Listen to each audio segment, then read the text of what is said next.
Hi, I'm Gila Nehemia, and you've turned into Collaboration Ascension Healing.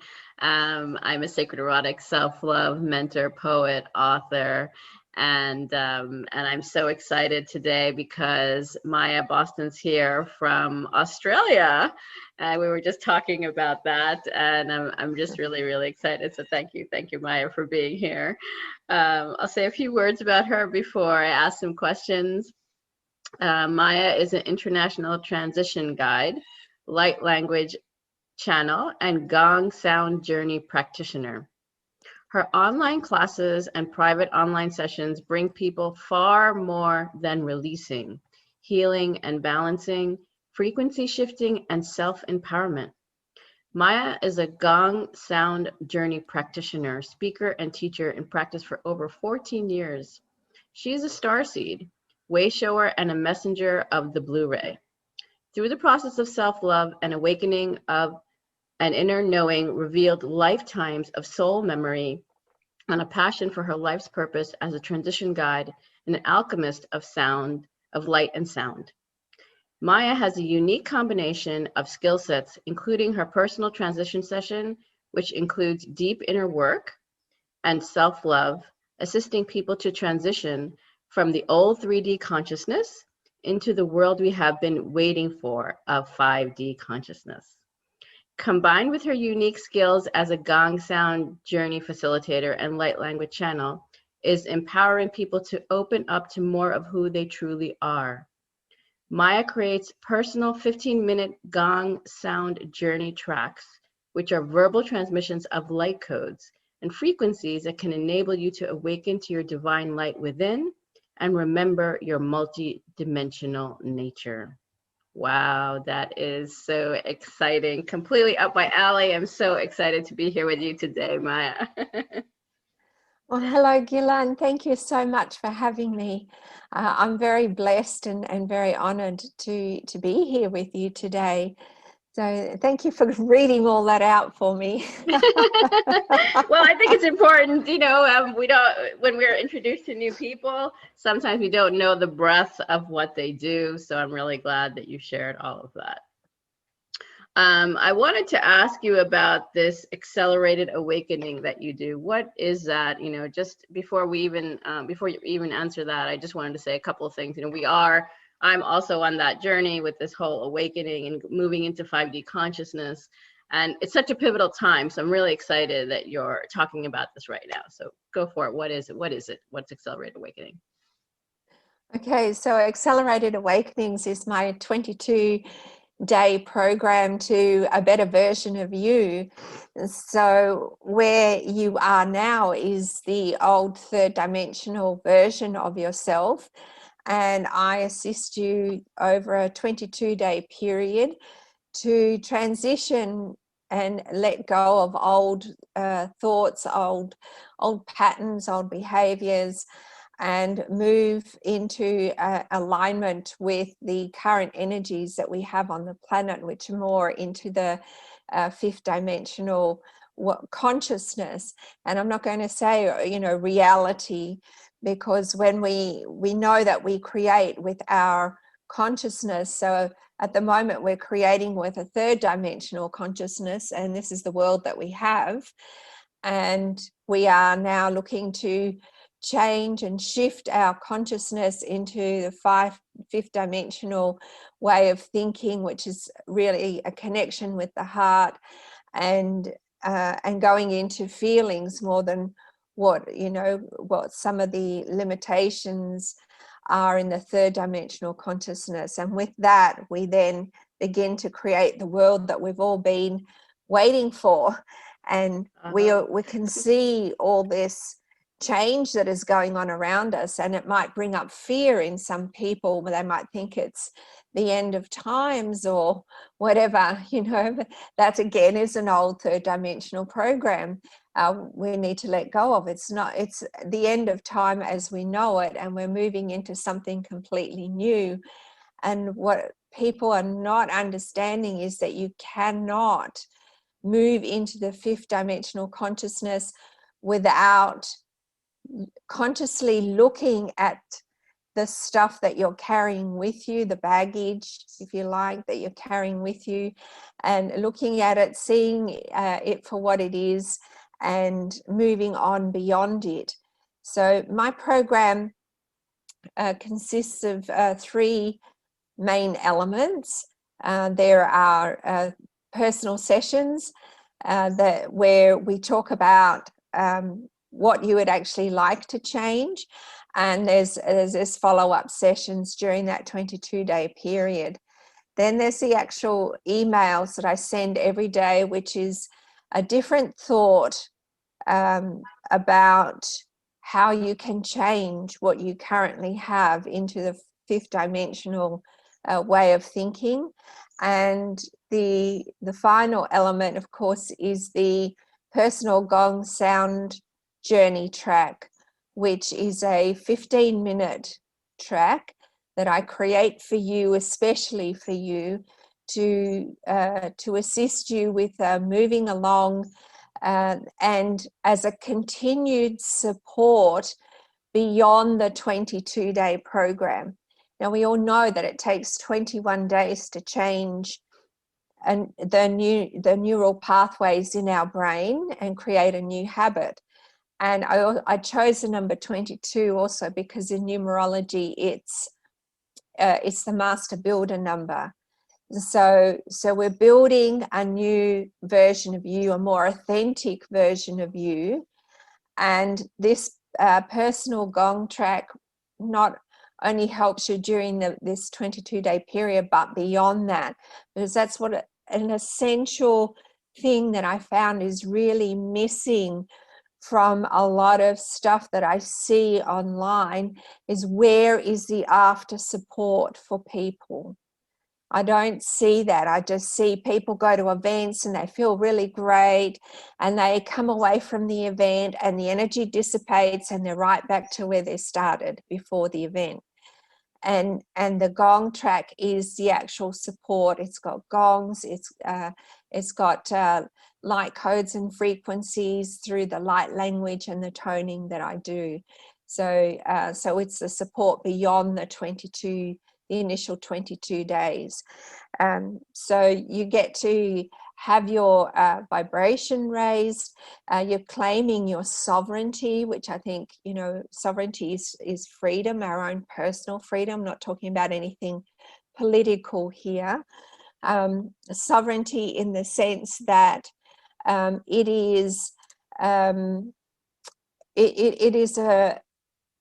means that you're free from the external controlling influences.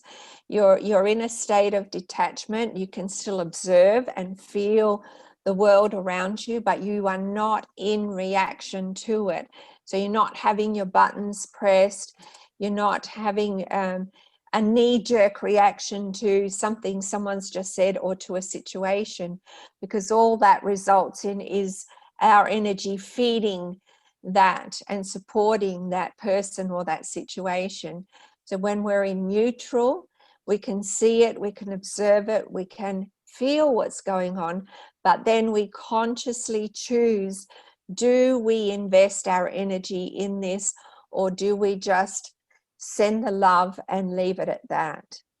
So it's a much more conscious way of living. So claiming sovereignty, I call it sovereignty. I know some people call it freedom, and this is basically the aim of the program, to help you reach that state where you are not in reaction to the world around you. You are consciously choosing what and how you're going to respond to what you see going on around you. Fantastic. Thank you, Maya, for sharing that. So important. I talk about all of these things as well. I think it's so important to really connect to our heart space. So I wanted to ask you, how did you come to this? What led you to be on this route? And I know we have limited time, but to kind of give us the highlights of that would be really important, because I think that, part of this series is I always ask these questions because we don't know where people are in their timelines. and they can relate to some of your story, because I feel that everyone has psychic powers. Everyone has something to share in this world. And that's why your program, my program, programs all over are just helping people to come into that sovereign power, which also means creation and the ability to be limitless. So what brought you to this space? What brought me to this space, I guess as a child, I always felt I had gifts, but living in the world, living in the family in which I had chosen to come into, it was not the most conducive space for this. In fact, it was encouraged to suppress these kind of gifts. And then, of course, growing up as well through teenage years and into adulthood, was also not encouraged to share my gifts, to express my gifts. And so I forgot about them. I just naturally suppressed them. And there were promptings later in life that wanted me to, like a knock at the door, and wanted me to answer the door, open the door. And I was just terrified. And I would actually have this reoccurring dream where I would be dreaming someone's knocking at the door, and I would just go into this full-on sense of fear about opening that door and what is behind the door when I open it. And one day in my dream, I went back in. I had the dream and then I went back in, and I actually went to the door and I opened it, and I had nothing but sunshine coming through the door. That's how I conquered that fear of that door. And I would also think that I could hear somebody calling my name. In the middle of the night, I'd wake up and I could have sworn there was somebody knocking at the door and calling my name. And then I got sick. I was pretty much laid up in bed, couldn't move, was absolutely exhausted. And this was the universe's way of just getting me to sit still for long enough and to go, okay, what I've been doing up until now has not worked for me. And I have no idea what my future path even could look like. But I'm willing to listen. I'm willing to trust the promptings that you give me. And I don't even know who I was talking to. And I just said, I surrender, and show me what I need to know about this. And I started to take the next step. And then, I would sort of have something pop out at me, and I think, is that a sign? Can you give me a sign to let me know that that's a sign? To be sure. And so gradually, it's a process. Some people just go really quickly. I didn't. I take one baby step at a time. Gradually, I went through that process, trusting more and more my intuition, trusting more the promptings, just trusting more. And if I look at my past life and who I am today, I'm nothing like I was 20 years ago when I first started my journey. I'm a completely different person. And so just going on this journey, like with the gongs, I'd never heard gongs before in my life until, about 15 years ago. I heard it and I thought, whatever that is, I need to find out more. And I went to, because I was sort of like at an expo thing, trying a little bit of everything to see what resonates with me. And I went and found them, and I can tell you, it would not leave me. It would not leave me. I had to have a session, like a full session. And after my very first session, I knew that would be what I would be doing for the rest of my life.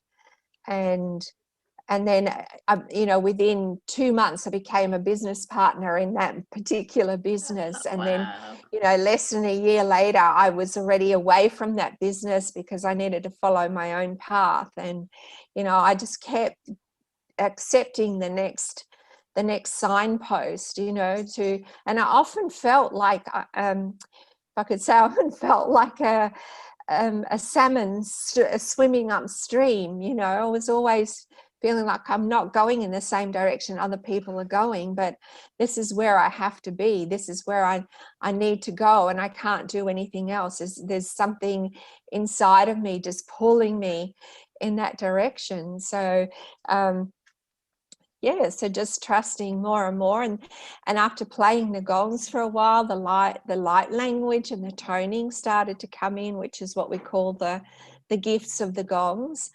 And trusting that, you know, because when that first started coming through, I was judging myself, like, what would somebody think of my voice? I'm not a trained singer. I can't sing. The light language as well, when I, you know, was being prompted to speak it, I would say, this is like gibberish, you know, I can't put it out there. And then the universe has a funny way. It's got a sense of humor. And I was in Singapore a few years ago, ready to do a workshop, and I had asked my promoter to provide a gong because it's an intrinsic part of my work. It's an important part. And what she came up with was a Chinese dinner gong about this big on a wooden stand. And I thought, okay, wasn't specific enough, and she didn't ask enough questions. I just assumed she knew what a gong was. And I picked up the mallet and I, you know, just struck the gong, and I just got a donk. There was no resonance in the gong at all. And I thought, okay, center ground.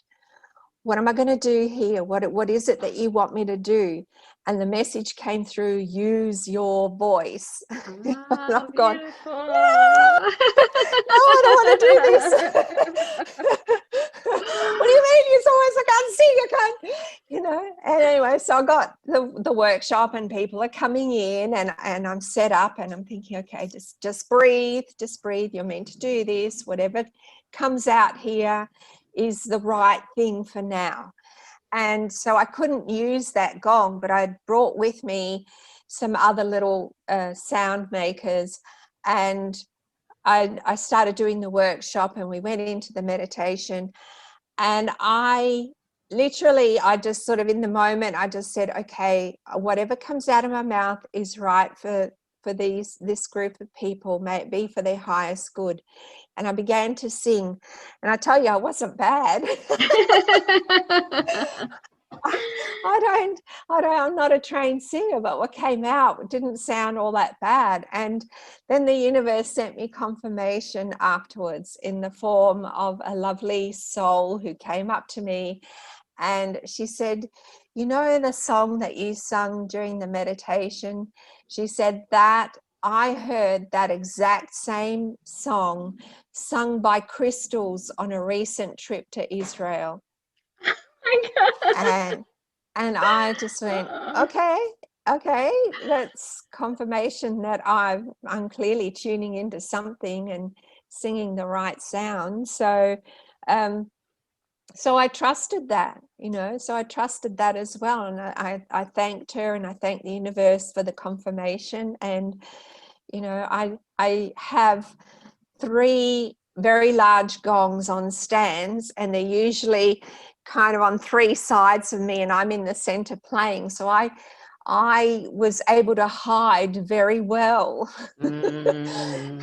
And the universe didn't want me to hide anymore, because I ended up with a tiny little gong like this, and then I had to use my voice. So I tell you, the universe is got a sense of humor, definitely. I love that one, because I live in Israel, so that's also very precious to me that you told me that couple of lines. And plus, just talking about hiding, I think, is super important. You know, I'm a writer, so every day I write something, and I wrote about that this morning. I wrote about hiding. Because I feel the energies right now, we're in very powerful energies. You know, Easter just happened, the resurrection portal, you know, and Passover also right before Easter, you know, always timed together. And it's about liberation, you know, just like what we're talking about, sovereignty in its full sense of the word, wholeness, I like to use as well. And Yes. and it's so easy. Like for me, I just like to hide under my blanket. Like I'm not there. Nobody sees me. But then I will go out. I'll be like that bunny that jumps out, come back in. But I'm feeling like, and I don't think I'm the only one. Like I'm feeling like, okay, now it's time to totally just show up. Show Yeah. up Yeah. in as many ways that, like you said, the universe is guiding us to show up. Yeah. And I think it's very important that even that little piece you just shared is so symbolic for anyone Yeah. that's listening, for anyone, anybody, because it's really frightening to really show up. And I think, Yeah. and actually I think that it's because, Marianne Williamson says this, and I think it's true. We're afraid of how powerful we are. Yes. Yeah. I also feel it's got to do a lot with the past life stuff that we've been through. There was a price to pay in the past when we stuck our head out and we wanted to heal and we wanted to speak about how great and powerful we are. And we've remembered that. That's in our Akash. That's in our DNA. Right. And for us to start to come out of the closet, some, like I'm just doing baby steps, at a time. Some people have just burst out of the closet and gone, da-da. That's not me. I'm like peek and maybe close the door a bit more and peek again. And then I put my foot out and I stand out and I have a look around and then I shut the door.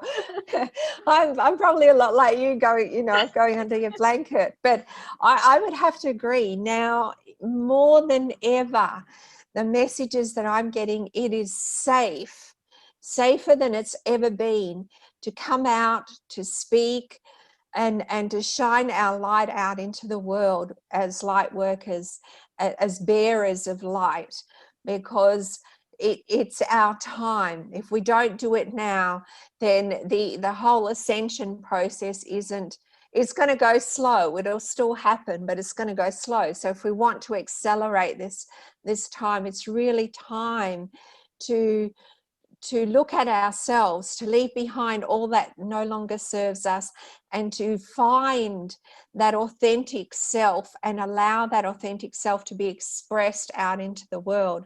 And, do I sing perfectly? Probably not. There's probably trained musicians out there that go, oh gosh, she's out of the tone's not quite right there, or whatever, but it's how I work, and I'm just trusting that, and then if we can, get past what the mind is telling us and just go into the heart, which is where the light language comes in. There's a lot of people coming out now speaking light language, and what's really interesting is that we're all speaking a slightly different dialect. And but when I listen to somebody else speaking, when I go into the heart, I can actually understand what they're saying. So light language is the language of the heart. It's not about hearing, because dimensional consciousness is not about the 5 physical senses at all. It's about our other quantum senses. And being in the heart and listening from the heart is a 5th dimensional quality. And when we're listening from that point of view, we can then hear the message. However, if you can disconnect that logical mind and just go into the heart and just allow that to just sit in your heart and ask for the translation, that'll come to you. So I was just sharing with somebody the other day. They put a track on of dolphin sounds, and when I tuned into the dolphin sounds, it was like they were speaking light language. So I'm in my heart, and I got the light language translation of their clicks and sounds, and then I asked for the English translation. because I could speak the light language. I could literally translate what they were saying, but I wanted the message in English. And it came to me because I asked. And it's like it happens because I've been swimming with dolphins. I just went last week again for the second time in my life.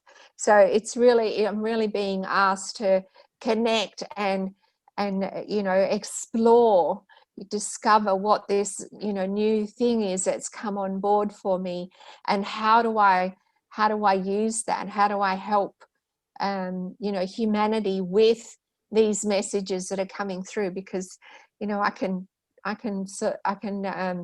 channel information from the star mothers and all our galactic family. The light language is galactic, but now I'm really being asked to speak for the earth as well through the light languages coming through. So that's and it, what I want to say is everybody's capable of this. I'm no more special than anybody else. I'm just allowing this in now, and this is my way, so that others can see that, yeah, they can do it too. We've all got these gifts. We're all capable of it. It's all pre-programmed into the human DNA. We just have to allow it. We have to bring it on board and discover it. Have that wonderful curiosity, like a child would go in on an adventure. So it's okay, where am I going with this now? How does this work? Yeah, I just ask questions, and there's no judgment around it. It just is. So so I fully encourage everyone, because it's amazing. As I said earlier, when I think back on who I was before and who I am now, I would not be who I am now if it was not for who I was before. All those experiences, all those things, hardships, challenges, whatever you want to call them, they brought me to where I am now. And I wouldn't change a thing. And I love who I am now, and I'm more accepting of who I am now. And this brings in so much joy into life. This brings in so much more happiness and balance into life. I'm healthier physically. I'm just full of energy, and it's me, yay. That's fantastic. And it's just who I am, more so than I ever was in my previous life.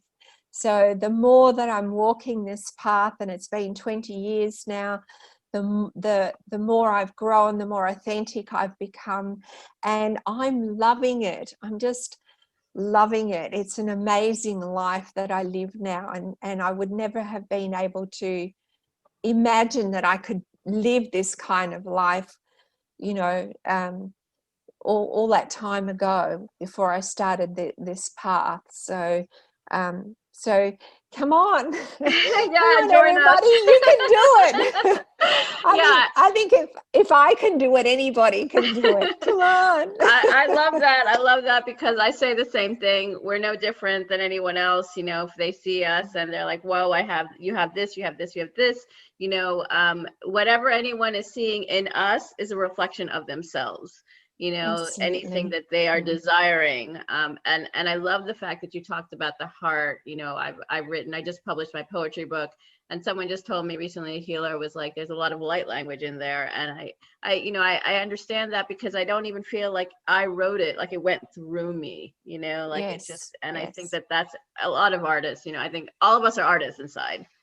It's just allowing that artistic, creativity to just bubble up and really speak from the heart, which I think is very, it's part of my work. It's actually a huge part of my work, is to allow that heart space to expand, because we've been so, like you've said, you've had challenging, many of us have had challenging, very challenging experiences. And we're just the beginning of a huge collective moving forward. So I think that if any of this is resonating with you, feel free to connect with Maya. We have a few more questions before we go there. I wanted you to tell us about the chapter you wrote in the Wellness Universe book of Self-Care 25 Tools for Happiness. If you could share that with us. Absolutely. There's the book. It's also an Amazon bestseller. I think it went to bestseller status in the first week after launch. Mm-hmm. And it's an amazing collection of authors who have come together to share their tools for bringing in more happiness into your life. So it's not just me, it's a bunch of other people as well, beautiful souls. And we're just sharing. We shared our journey briefly, and then we went into the tools that we wanted to share with you. I wrote chapter 12, which was the introspective journey to happiness. It's the first steps to the path of sovereignty. And again, about how I got on that path, and the time that I spent, because the universe does give me a break from time to time where I just have to sit still, or I go through my own processes, where I learned so much, and I shared in my chapter 5 or 6 different things that I learned about sovereignty. And of course, these are much more expanded on in the Accelerated Awakening program that I do. It's a mentoring program, I like to think of it, that I do with others, of how to actually begin that path of sovereignty.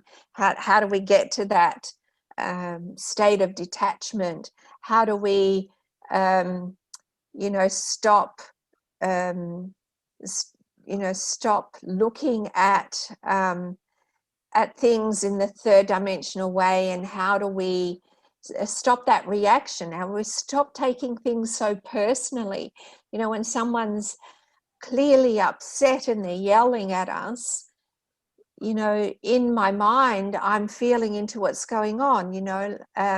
What is going on for this person?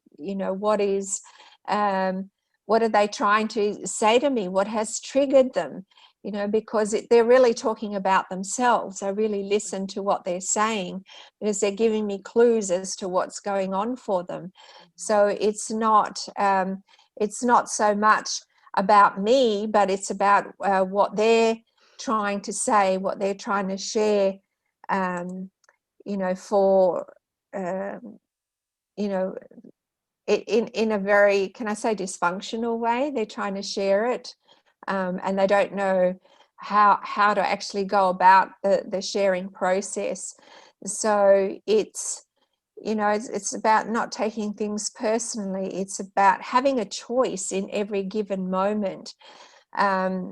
It's about knowing yourself more and on much deeper levels than you have ever done before. There's a lot of people and a lot of modalities out there that try and get you to circumvent the process. And you cannot circumvent the process. You have to actually stop, acknowledge what's going on inside of you, and have a look at it and make a choice about it. And you can't go around it, you can't go under it or over it. You have to go through this process in order to get to the other side. And then to say, okay, I've dealt with that, and I feel about it now. So we look at things also, stop blaming other people and circumstances for where we are now. Everything is there for a purpose. Everything is guiding us. Everything is teaching us. Everyone is teaching us something, whether it's about ourselves or about others. is a whole journey of going to a much more deeper, much more meaningful place of existence, where we feel happier, we're more accepting, we're more compassionate and understanding of others because we are of ourselves. We also have a much deeper understanding of the need to self-love and the importance of self-love, self-care.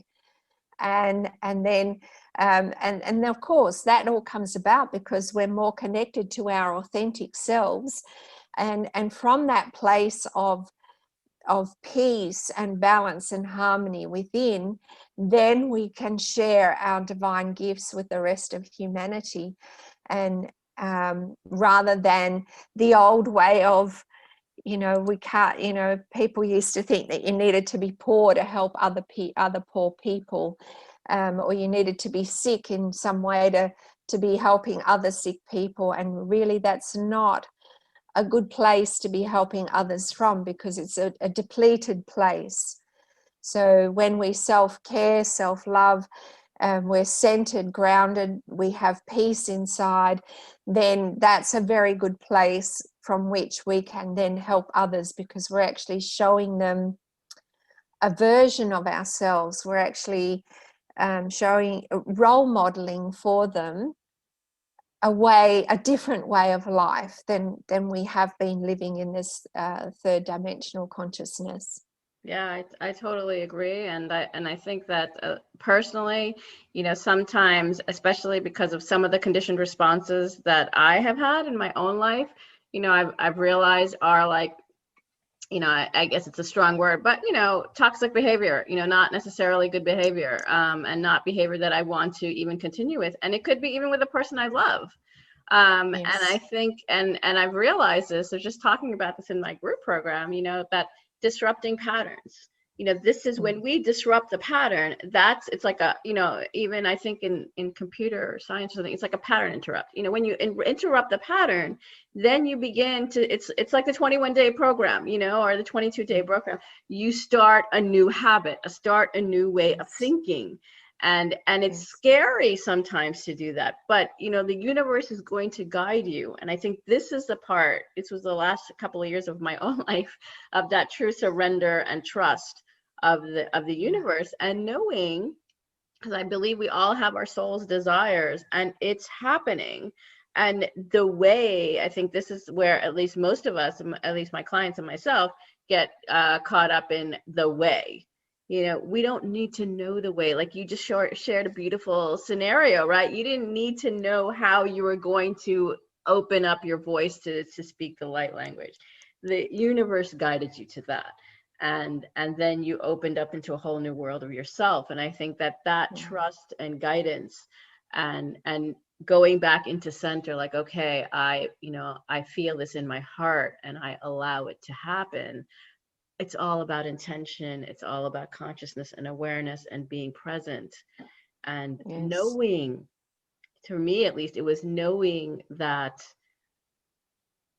I don't know. I mean, it's even hard to say, right? In words, it's just knowing that this is what I'm called to do. Like, this is that even if it's scary, even if it's like, that moment that you make that leap or that step or whatever it is, that is the moment, it's like that's the beginning of forever. It's the beginning of a completely different way of being. Absolutely. It's a knowing inside of you. It's just something that pulls in that direction. And you're right, a lot of us get caught up in the how do I do this, because we're so programmed to think that there's a right way and a wrong way, and there's not. It's just an experience. That's all it is. It's an experience that we've chosen to have in order to expand and consciousness, to grow, to learn as a human being. And that's what's important. It's the knowing, even if you get pulled in a direction where you sort of end up in a dead end, you think, well, what was all that about? And then I personally, I backtrack, and I think, okay, that's what happened, and then that's what happened, and it's like, then I have this aha moment. It's like, oh, of course, because sometimes for me, what's happened is that I've had to find out what I don't want first before I work out what I do want, because I can't make up my mind, or I don't know what I don't know. And so I have to have an experience and go, do you know what? I don't think I really want to do that again. I don't really care for that. and then I start to think, well, okay, if that's not what I would like to experience again, what is something that I would like to experience again? So that kind of gives me a guide as to, what direction to then take. But, that's just how I work. But that's because I know how, I've done enough work on myself that I know how I function. But this is the point. Everybody functions differently. We are all individuals, and we're coming out of this world where last year we had this massive change, the first of many changes, and we're coming out of this world that has taught us one size fits all. And that's not right.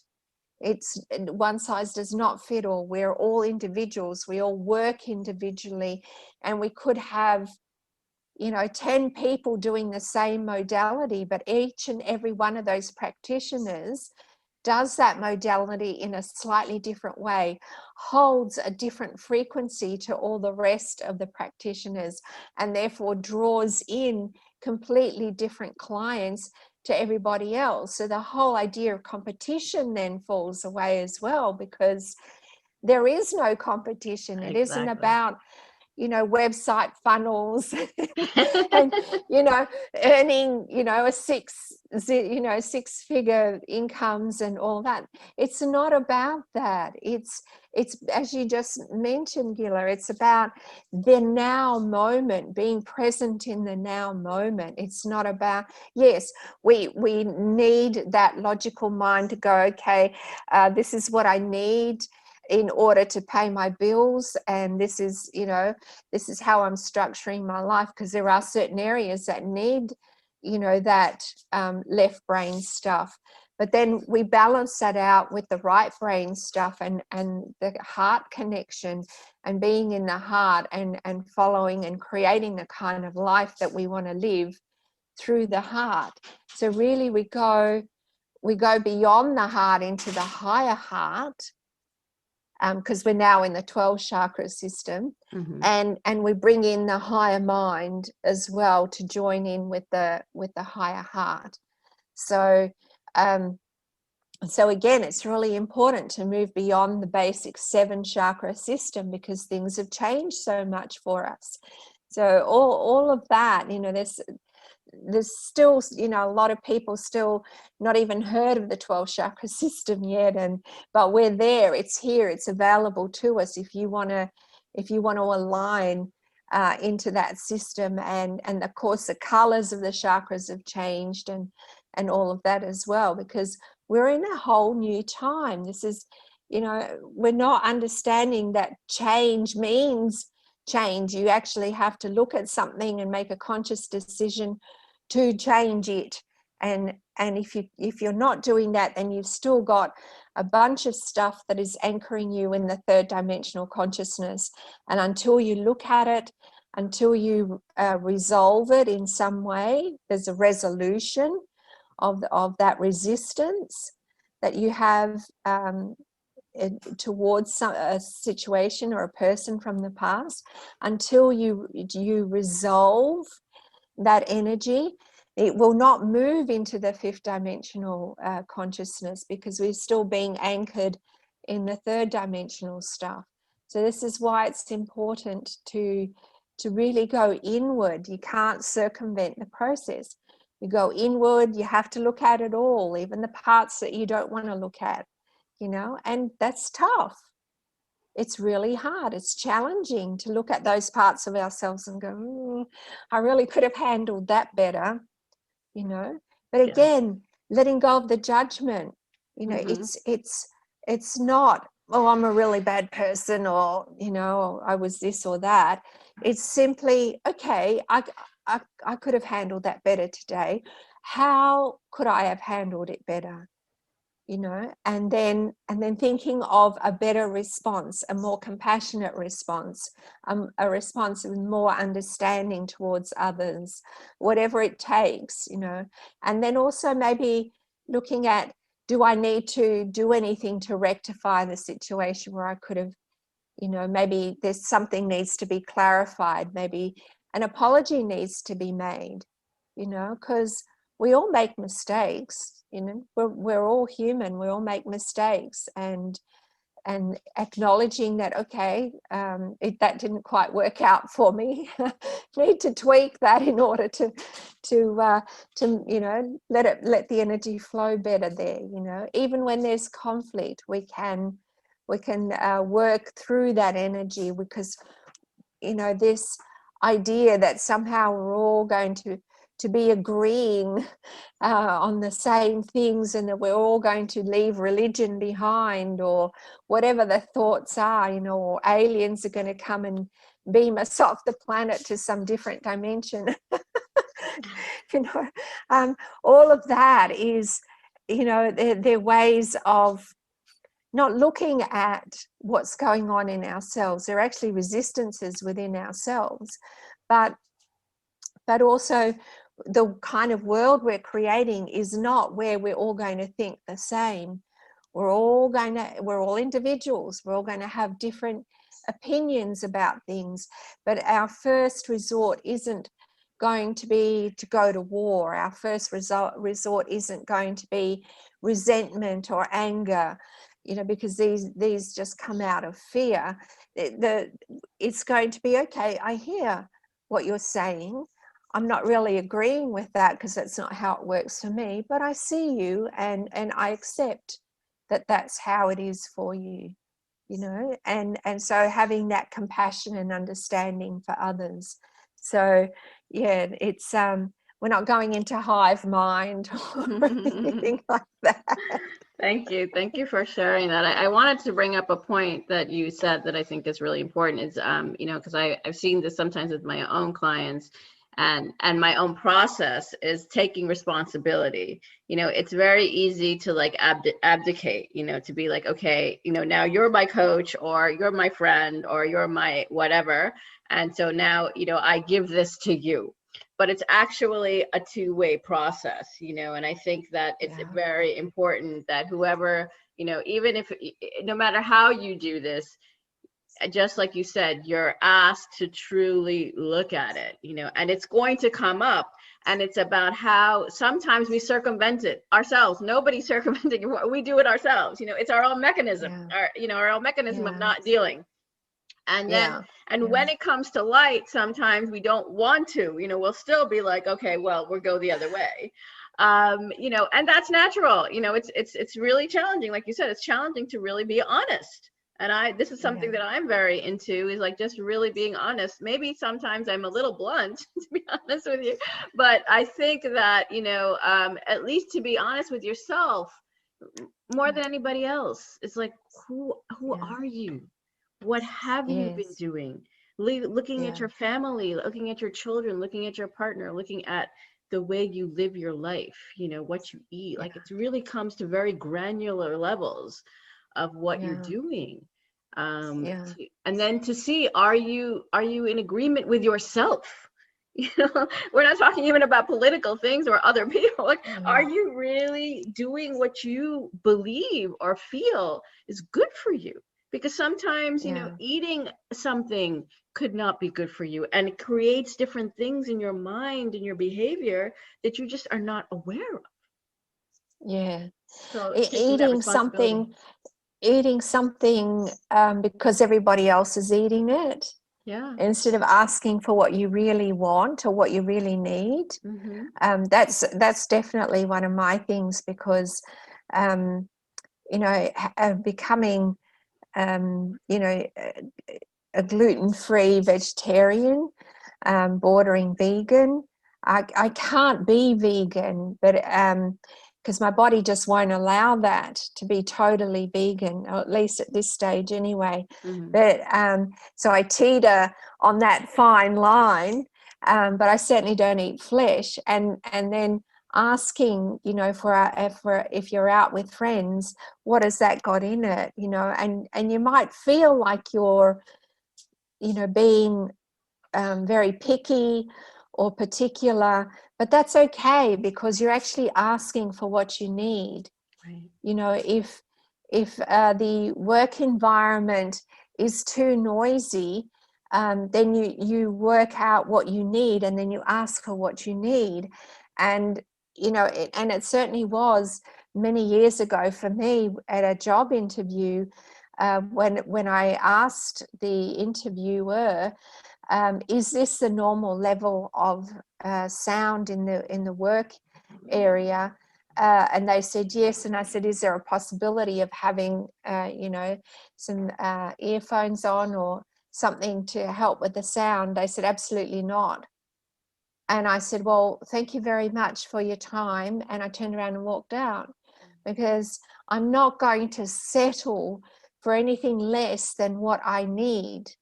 These are my needs, and if you cannot honor my need, if that's not acceptable, then we don't have an alignment. And if I accepted that just for the sake of accepting a job, then I would be settling for less. I wouldn't be happy in the job. And eventually it comes out in my work as well. When I'm not happy about something, you know, I'm not doing my best work. Right. So I'm not giving the best of myself to what is required here. So, and this all comes about through the process of getting to know yourself, taking responsibility for yourself, as you said, you know, and asking for what you need, because these are the needs of me and what makes me happy and what is best for this physical form which I occupy currently. Yes, You know, yes. otherwise I'm uncomfortable, and if I'm uncomfortable, then I'm not my best. Right, You right. know, so, and that Completely true. goes into relationships as well. Yes. You know, how many times do people settle for something less than what they actually want or need out of a relationship, just for the sake of being in a relationship, you know, or whatever the excuse is? But it's simply knowing yourself and not settling for anything less than what you know is right for you, what you know you are looking for this time around in a relationship. And don't be afraid to ask for it. And if the answer is no, then it's thanks, but no thanks, I need to move on. Yes, yes, so important. Yeah, this is actually my work, and it's been a little bit of my story of settling for relationships that weren't serving me, and then being very traumatized by them, and then understanding that I'd never actually vocalized what I needed because I didn't know what it was. You know, I really didn't know what it was, and I was actually just reliving patterns that were passed down to me until I just said, Yes. and like you said earlier in your story, I just surrendered. And I said, no, you know, this is what I want. I know now what I want. And that's what Yes. came to me. And also that relationships, even in the highest form of relationships, it's going to allow you to unfold. It's layers Yes. and layers of conditioning that happen. And it usually never is a straight line. It's usually No. cyclical, and to go with that. And everyone's experience is different. Yes. And then to, you know, even you may have a coach that you might say, oh my God, that they are living the life, but it's still your, like you said, it's still your, I forgot the right word, but it's still your path. It's your journey of how that Yes. unfolds for you and your desire.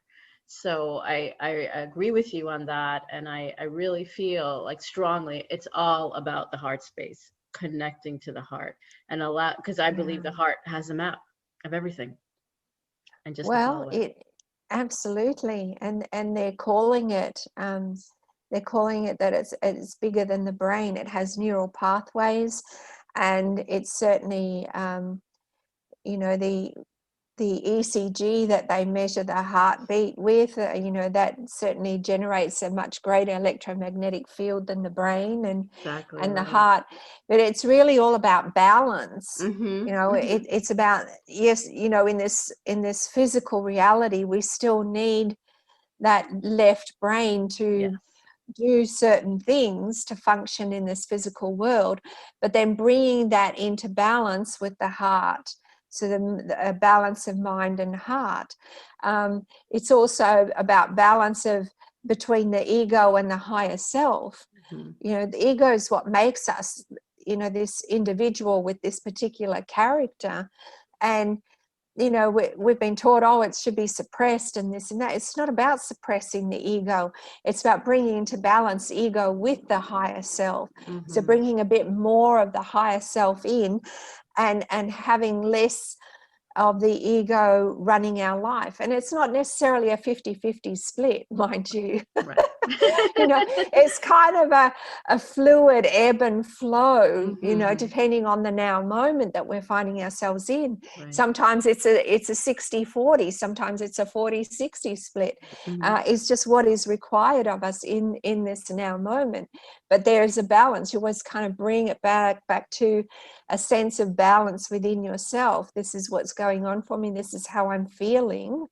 And this is what I'm consciously choosing to do about this.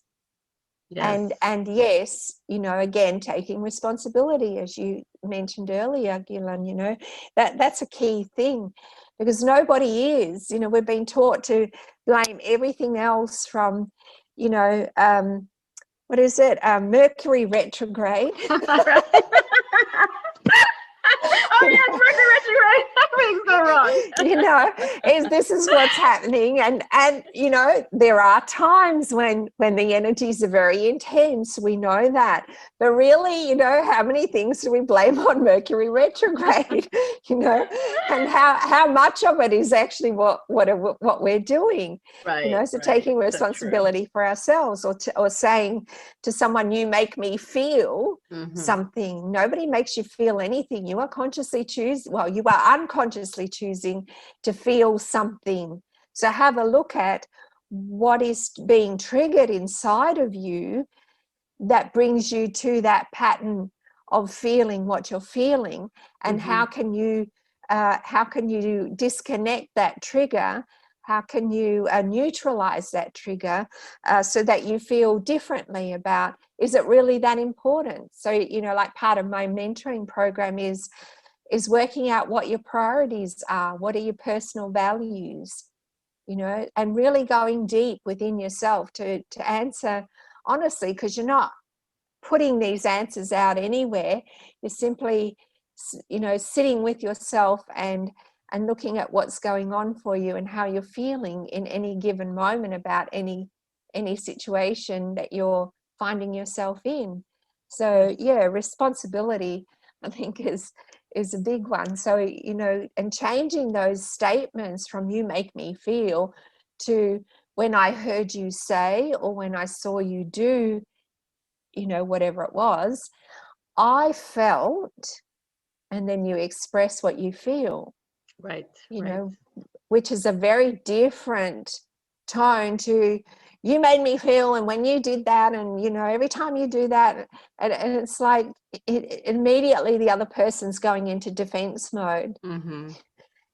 They feel like they're being attacked, and all you're really trying to do is express how you're feeling in that moment when that happened. So there's a different way of speaking, and there's a different way of expressing ourselves. Yes. Yes. So, That's so important. I saw you do, because it's what happened. I saw you do, or I heard you say, Mm-hmm. and Mm-hmm. and I felt in that moment, I felt, and then you express what you felt. So that's taking responsibility for yourself. It's not blaming the other person and saying "you made me feel bad," or "you made me feel guilty," or whatever.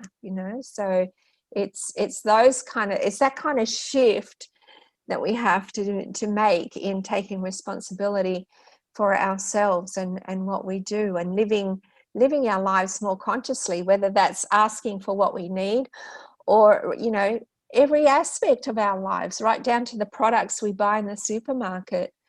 You know, how good is what is in that product that you're buying? It's not just something that you habitually buy and you're on, you know, they do say scientifically, they do say that we're only conscious 5% of the time. The rest of the time, the 95% of the time, we're on autopilot. So whether you're driving your car to work or whether you're on the train, whether you're, you know, doing your weekly grocery shopping, we're on automatic pilot.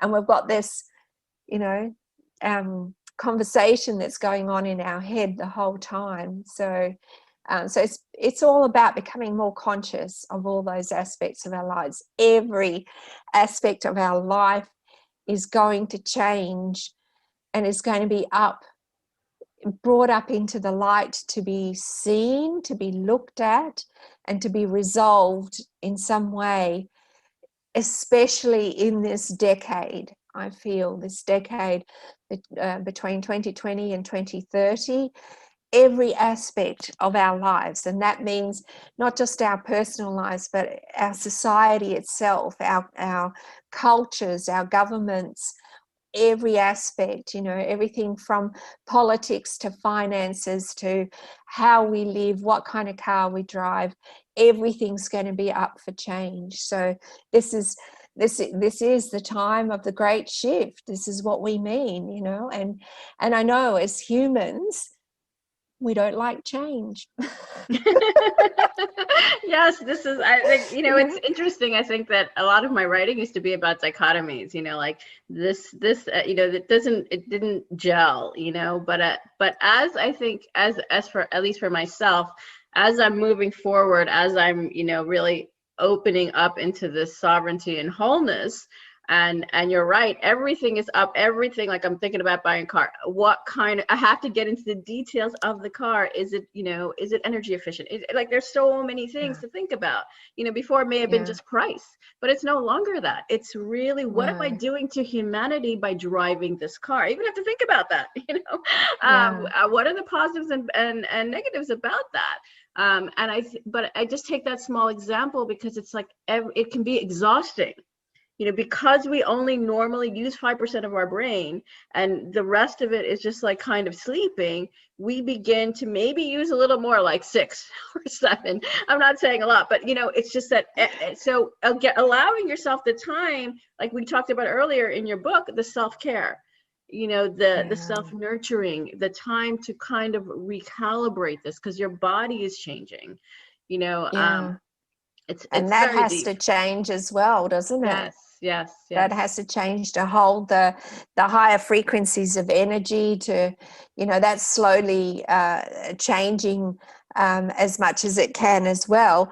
And of course, this is why people are feeling these symptoms of ascension. Yes. You know, and to me, symptoms of ascension are just where you're having the resistance to the energy flowing through you. It's like sound. Sound is frequency, energy is frequency, and it's flowing through us. And because we're getting a lot of cosmic help, it's flowing through us. And when it reaches a point of resistance, there's pain, there's discomfort, you know. So what is that? You know, where is your symptom of ascension? What is it? Because we're all having different symptoms, and then, you know, one by one I've been resolving them as they've been coming through, and some of them, you know, have been going on for years and I haven't been able to find an answer, but slowly I know the answer's coming because every time I do something about it, it's a little bit better. It's a little bit better. I don't know, eventually I'll be able to resolve this, you know. It's a whole journey in itself, but you know, it's like you know, you said the whole everything, our bodies are changing, the cells in our bodies are changing. And I always think of, you know, this is what the caterpillar must feel like inside the cocoon before it turns into, you know, as it's slowly turning into a butterfly. Yes, totally. It's not an easy process. It's one of the, you know, one of the only creatures on the planet that completely changes its DNA in the process of its transformation into a butterfly. And that's what we're doing. That's what we're doing, you know. We're literally changing every cell in the body in order to function at a higher frequency, because if we're not doing these changes, if we're not accepting the changes in the body, there's a lot of suffering. And eventually, the more we want to stay stuck in the old energy, the more this frequency on the planet will not sustain us. And your higher self will just open up a path for you to be able to leave the planet in some way, whatever that experience is for you. But you will not, your energy will not be able to be sustained on the planet any longer if you are not ditching, you know, that baggage that, you know, we've all been dragging around for lifetime after lifetime. You know, so that's why I say every aspect of our lives is up for reassessment, reevaluation. You know, it has to be looked at, it has to be seen, a conscious decision has to be made around it. So, you know, it started, you know, where you were talking right at the beginning, you were talking about the energies of this particular time of the year. And I started feeling it before the equinox, even on the 21st of March. It started coming in, and there was this heaviness, and it's like, whew, okay, you know, self-care, time for self-care. That's all that says to me. It's like I'm sensing something new is coming up. I keep just seeing them turning that dial up another notch, you know, and it's like, okay, it's time. And it's like, all right, what can I do for myself today? Is it something, you know, it's that relationship with self. You know, is it something that I need to eat? Is it somewhere I need to be? Do I need to spend more time in nature? Do I need to have more sleep? You know, what do I need now? And to give yourself that, you know, it may be that in the moment when you get the message that you need to self-care, you might not be able to do it in that exact moment, but then set the intention to not leave it too long. You maybe can do it later in the afternoon or that evening when you have time for yourself, where you can just do that thing.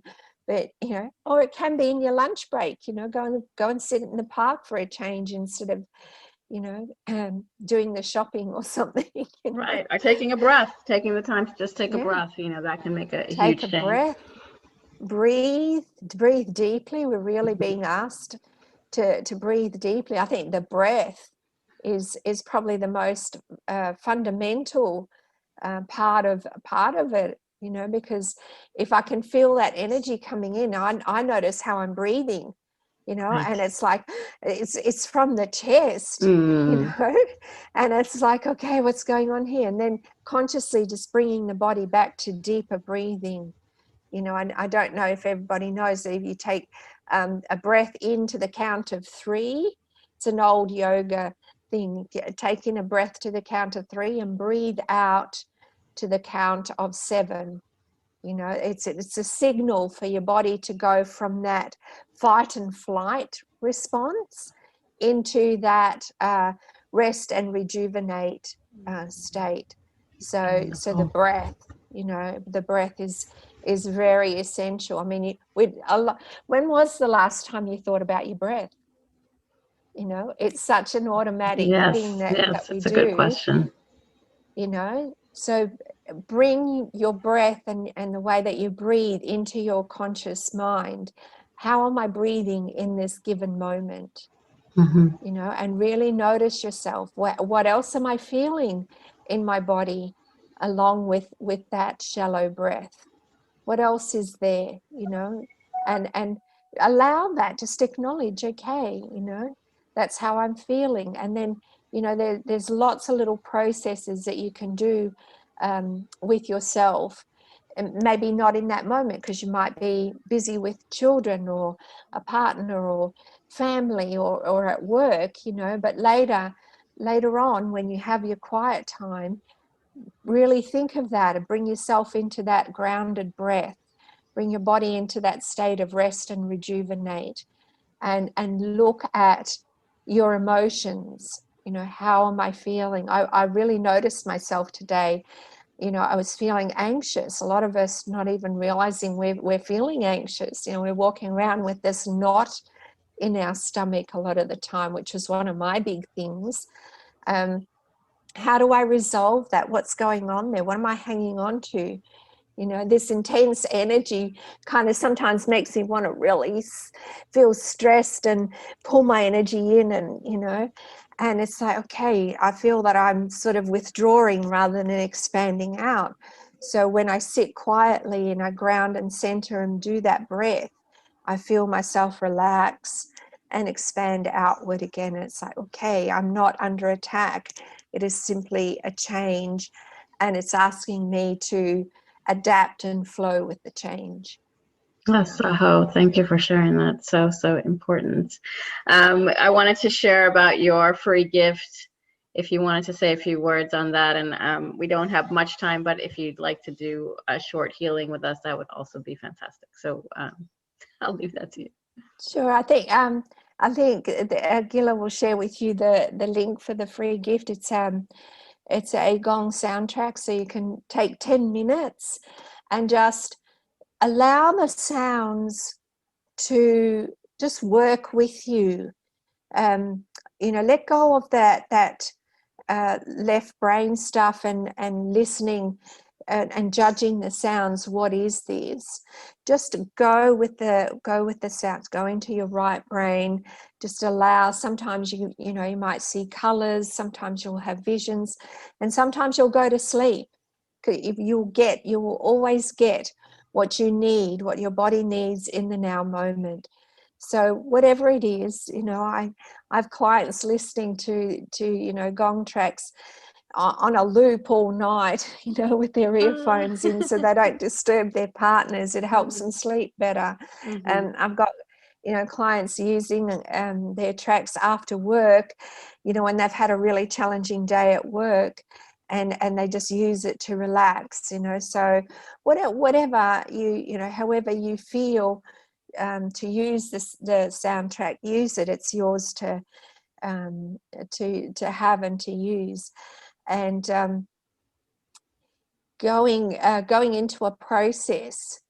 So it's okay. So let's just get comfortable in your seats, closing your eyes and taking a deep breath in through the nose, right down into the abdomen.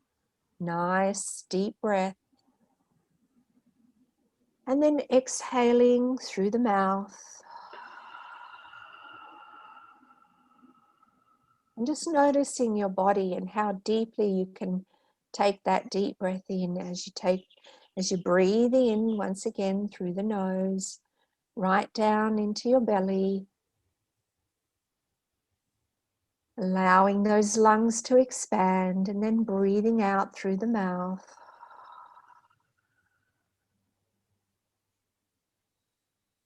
And again, noticing the response in your body. And one more time, taking that deep breath in and exhaling through the mouth. And just get into your natural rhythm of breathing.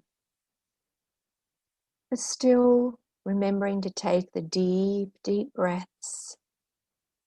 Noticing your body, relaxing, your heart rate slowing down. As you slowly begin to settle in to that center of stillness within. And as you're doing that, I'm just going to speak some light language. Huain kaha ore, humpakaina I, tumpu ayaha koshe innari, Mahi ua ke hopahara tumpai ari nu e a ke a tu e un. Just take a deep breath into that, allowing those light codes and frequencies to permeate the field around you and to begin to settle in to every cell in your body. Torakiani I ahu kwei hahau kuin makua e shehi tum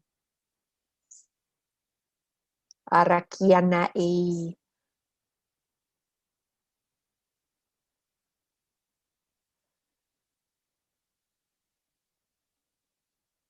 And just notice how you feel.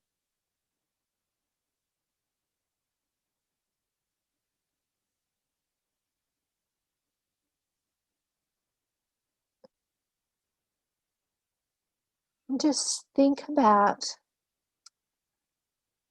a moment. It can be from the recent past or can be something from the distant past where you were triggered into an emotional response. And think about that situation.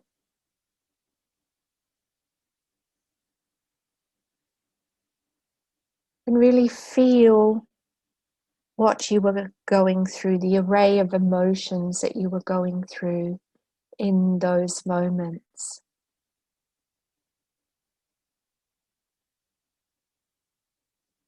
What parts of your body do you feel that emotion in?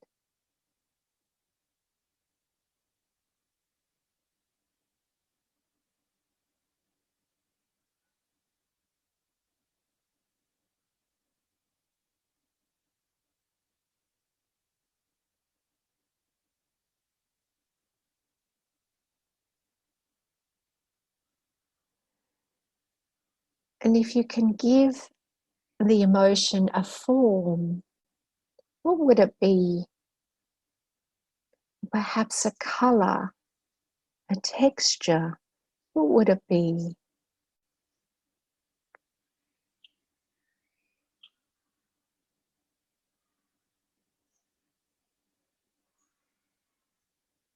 And now see it as an image, a mirror image of yourself standing in front of you.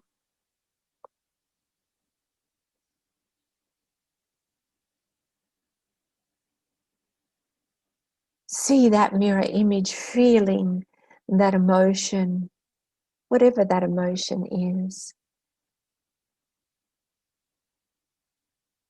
You can speak to the mirror image of yourself. Have a conversation about what was going on for you. When did this emotion begin for you? What other circumstances in your life have brought up this emotion?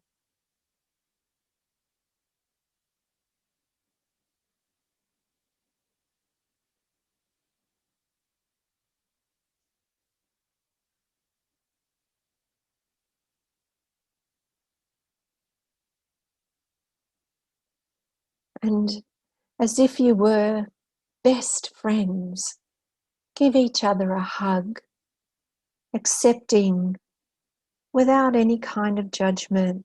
The emotion was just what it is. The circumstances from the past were just what they were, just perfect to bring up this emotion in you and for you to eventually see this pattern of reaction so that today you can finally accept that it's okay. Love that part of yourself. Do not judge it, for it is a part of you that is in separation, and it requires reintegration into the wholeness of your being. Tell that part of yourself that it is loved, that you will not abandon it, that you are there for it.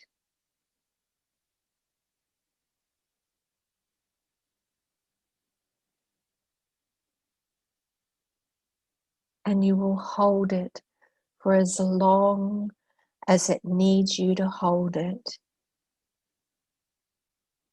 And you will know when this part of you, this aspect, is no longer in separation. You will feel it. And with the divine love that is you, that is within you, you will have reintegrated it back into the wholeness of your being. And just take a deep breath into that.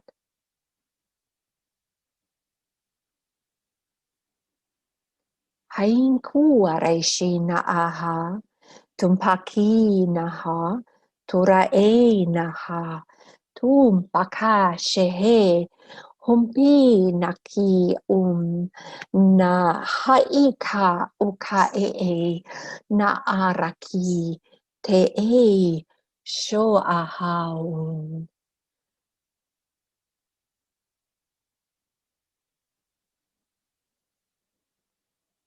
And allowing those light codes and frequencies to permeate your field and every cell in your body.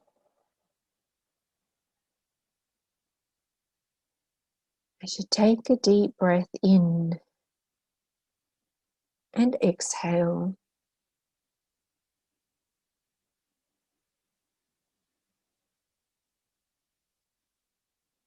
you feel yourself gently coming back to the now moment as you take another deep breath in and exhale, preparing to open your eyes. And one more deep breath in and exhale as you open your eyes and become fully present once again.